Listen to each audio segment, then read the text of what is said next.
ಪರಿಷತ್ ಸದಸ್ಯ ಸಿಟಿ ರವಿ ಪ್ರಕರಣದಲ್ಲಿ ಮೊದಲ ತಲೆದಂಡವಾಗಿದೆ. ಸರ್ಕಾರ ಗುಬ್ಬಿ ಮೇಲೆ ಬ್ರಹ್ಮಾಸ್ತ್ರ ಪ್ರಯೋಗಿಸುತ್ತಾ ಅನ್ನೋ ಪ್ರಶ್ನೆ ಎದುರಾಗಿದೆ. ಸಿಪಿಐ ಮಂಜುನಾಥ್ ಸಸ್ಪೆಂಡ್ ಖಂಡಿಸಿ ಇಂದು ಖಾನಾಪುರ ಬಂದ್ಗೆ ಬಿಜೆಪಿ, ಜೆಡಿಎಸ್, ದಲಿತ ಪರ ಮತ್ತು ಕನ್ನಡ ಪರ ಸಂಘಟನೆಗಳು ಕರೆ ಕೊಟ್ಟಿವೆ. ಆದರೆ ಸರ್ಕಾರ ಮಾತ್ರ ನಮಗೆ ಸಂಬಂಧವೇ ಇಲ್ಲ ಅಂತಿದೆ.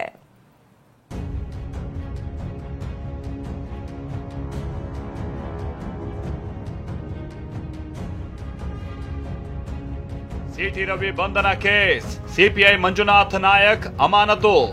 ಸಿಟಿ ರವಿ ಬಂಧನ ಕೇಸ್ನಲ್ಲಿ ಮೊದಲ ತಲೆದಂಡ ಆಗಿದೆ. ಖಾನಾಪುರ ಠಾಣೆ ಸಿಪಿಐ ಮಂಜುನಾಥ್ ನಾಯಕ್ರನ್ನ ಅಮಾನತು ಮಾಡಲಾಗಿದೆ. ಬಿಜೆಪಿ ನಾಯಕರನ್ನ ಠಾಣೆ ಒಳಗೆ ಬಿಟ್ಟು ಸಭೆ ಮಾಡೋದಕ್ಕೆ ಅವಕಾಶ ಮಾಡಿಕೊಟ್ಟಿದ್ದಕ್ಕೆ ಅಮಾನತು ಮಾಡಲಾಗಿದೆ. ಆದರೆ ಕಮಿಷನರ್ ಅನುಮತಿಯಂತೆ ಬಿಜೆಪಿ ನಾಯಕರನ್ನ ಸಿಪಿಐ ಒಳಗೆ ಬಿಟ್ಟಿದ್ದರು ಅನ್ನಲಾಗಿದೆ.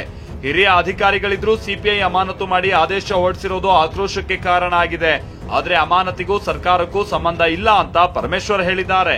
ನಿಮಗೆ ಉಬ್ಬಿದ ರಕ್ತನಾಳ ಅಂದ್ರೆ ವೆರಿಕೋಸ್ ವೇನ್ಸ್ ಸಮಸ್ಯೆ ಇದ್ದಲ್ಲಿ ಫ್ರೀ ಡಾಪ್ಲರ್ ಸ್ಕ್ಯಾನಿಂಗ್ ಗಾಗಿ ಹಿಂದೆ ಭೇಟಿ ಕೊಡಿ ಏವಿಸ್ ಆಸ್ಪತ್ರೆ. ಡಿಪಾರ್ಟ್ಮೆಂಟ್ ಅಲ್ಲಿ ಹಿರಿಯ ಅಧಿಕಾರಿಗಳು ಅವರು ಮಾಡಿದ್ದಾರೆ. ಯಾವ ಕಾರಣಕ್ಕೆ ಮಾಡಿದ್ದಾರೆ ಅಂತಕ್ಕಂಥದ್ದು ಅದು ಅವರಿಗೆ ಗೊತ್ತಿರುವಂಥದ್ದು. ಅದಕ್ಕೆ ಸರ್ಕಾರ ಇನ್ವಾಲ್ವ್ ಆಗಲ್ಲ. ನಾವು ಯಾವ ಡೈರೆಕ್ಷನ್ಸು ಸೂಚನೆಗಳು ನಾವು ಯಾವುದನ್ನು ಕೊಡೋದಿಲ್ಲ.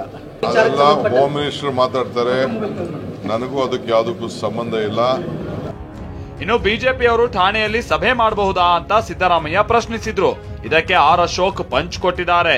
ಈಗ ಪೊಲೀಸ್ ಸ್ಟೇಷನ್ ಅಲ್ಲಿ ಬಿಜೆಪಿ ಅವರು ಬಂದು ಮೀಟಿಂಗ್ ಮಾಡಬಹುದಾ? ನಾನು ಹೊರಗಡೆ ಕಳಿಸ್ಬಿಟ್ಟಿದ್ರು ಅವ್ರನ್ನ.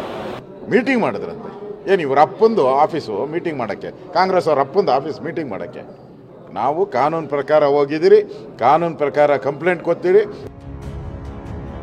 ನನ್ನ ಮೇಲೆ ದೌರ್ಜನ್ಯ ಮಾಡಿದವರ ವಿರುದ್ಧ ಕ್ರಮ ಆಗಬೇಕು ಎಂದ ರವಿ. ಅಮಾನತ್ ಮಾಡಬೇಕಾಗಿದ್ದು ಅಮಾನವೀಯವಾಗಿ ವರ್ತಿಸಿದಂತ ಪೊಲೀಸರ ಮೇಲೆ, ನನ್ನನ್ನು ಶಾರೀರಿಕವಾಗಿ ಮಾನಸಿಕವಾಗಿ ನನ್ನ ಮೇಲೆ ದೌರ್ಜನ್ಯ ನಡೆಸಿದವ್ರ ಮೇಲೆ ಮೊದಲು ಅಮಾನತ್ ಮಾಡಬೇಕು.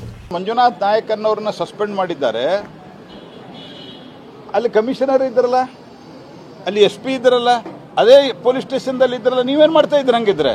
ಈ ಮಧ್ಯೆ ಬೆಳಗಾವಿಯ ಪೊಲೀಸ್ ಆಯುಕ್ತರ ಕಚೇರಿಗೆ ಭೇಟಿ ನೀಡಿದ ಬಿಜೆಪಿ ನಿಯೋಗ ಸಿಟಿ ರವಿ ಮೇಲೆ ಹಲ್ಲೆ ಮಾಡಿದಂತವರನ್ನ ಅರೆಸ್ಟ್ ಮಾಡುವಂತೆ ಆಗ್ರಹಿಸಿದೆ. ಇತ್ತ ಸಿಐಡಿಗೆ ಪ್ರಕರಣ ವಹಿಸಿರೋದಕ್ಕೂ ಬಿಜೆಪಿ ನಾಯಕರು ಆಕ್ರೋಶ ಹೊರಹಾಕಿದ್ದಾರೆ. ಆದ್ರೆ ಸಿಐಡಿ ತನಿಖೆಯಿಂದ ಎಲ್ಲ ಹೊರಬರುತ್ತೆ ಅಂತ ಸಿಎಂ ಹೇಳಿದ್ದಾರೆ. ಅವ್ರ ಕೇಸನ್ನ ಸಿಐಡಿ ವಹಿಸಿದೆ, ಸಿಐಡಿ ತನಿಖೆ ಮಾಡಲಿ. ಡಿಕೆಶಿ ಅರೆಸ್ಟ್ ಮಾಡಿದ್ರೆ ಎಲ್ಲ ಹೊರಬರುತ್ತೆ ಎಂದ ಈಶ್ವರಪ್ಪ. ಇದೆಲ್ಲ ಮಾಡಿಸ್ತಾ ಇರೋದೇ ಡಿಕೆ ಶಿವಕುಮಾರ್ ಅಂತ ಆರೋಪಿಸಿದ ಈಶ್ವರಪ್ಪ, ಅವರನ್ನ ಬಂಧಿಸಿದ್ರೆ ಎಲ್ಲ ಹೊರಗೆ ಬರುತ್ತೆ ಎಂದಿದ್ದಾರೆ. ಸಿಐಡಿ ಅವರು ಡಿಕೆ ಶಿವಕುಮಾರ್ರನ್ನ ತನಿಖೆ ಮಾಡ್ತಾರಾ ಅಂತ ಪ್ರಶ್ನಿಸಿದ್ದಾರೆ. ನನಗನ್ಸತ್ತೆ ಡಿಕೆ ಶಿವಕುಮಾರೇ ಈ ಬದುಕು ಮಾಡಿರೋದು.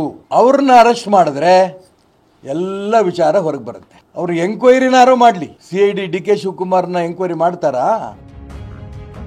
ಧರ್ಮಸ್ಥಳಕ್ಕೆ ಹೋಗ್ತೀನಿ ಎಂದ ರವಿ ಸವಾಲು ಸ್ವೀಕರಿಸಿದ್ರ. ದೇವರನ್ನ ನಂಬ್ತಿರಲ್ಲ ರೀ ಸಿಟಿ ರವಿ ಅವರೇ, ಬನ್ನಿ ಧರ್ಮಸ್ಥಳಕ್ಕೆ. ನಾನ್ ಕುಟುಂಬ ಸಮೇತ ಬರ್ತೀನಿ ಧರ್ಮಸ್ಥಳಕ್ಕೆ. ದೇವ್ರ ನಂಬ್ತಿರ್ತಾನೆ ನೀವು?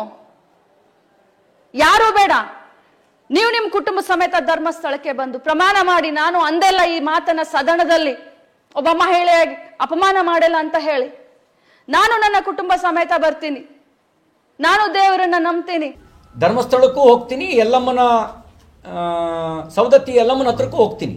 ಆ ತಾಯಿಗೆ ಹರಕೆನೂ ಹೊತ್ಕೊಂಡಿದ್ದೀನಿ. ಯಾಕೆಂದ್ರೆ ಆ ದೇವಸ್ಥಾನದ ಮುಂದೆನೆ ನನ್ನ ಮಧ್ಯರಾತ್ರಿ ಕರ್ಕೊಂಡು ಹೋದಾಗ ಅಲ್ಲಿ ಆ ತಾಯಿಗೆ ಹರಕೆನೂ ಹೊತ್ಕೊಂಡಿದ್ದೀನಿ. ಸದ್ಯ ಬೆಳಗಾವಿಯಲ್ಲಿ ಸಿಟಿ ರವಿ ಬಂಧನ ಮತ್ತು ಬಿಡುಗಡೆ ಪ್ರಕರಣ ದಿನಕ್ಕೊಂದು ಟ್ವಿಸ್ಟ್ ಪಡೆದುಕೊಳ್ತಾ ಇದೆ. ಸಿಐಡಿ ಎಂಟ್ರಿ ಕೊಟ್ರೆ ಏನೆಲ್ಲ ಆಗುತ್ತೆ ಅನ್ನೋದನ್ನ ಕಾದು ನೋಡಬೇಕಿದೆ. ಸಹದೇವ್ ಮಾನೆ, TV9 ಬೆಳಗಾವಿ.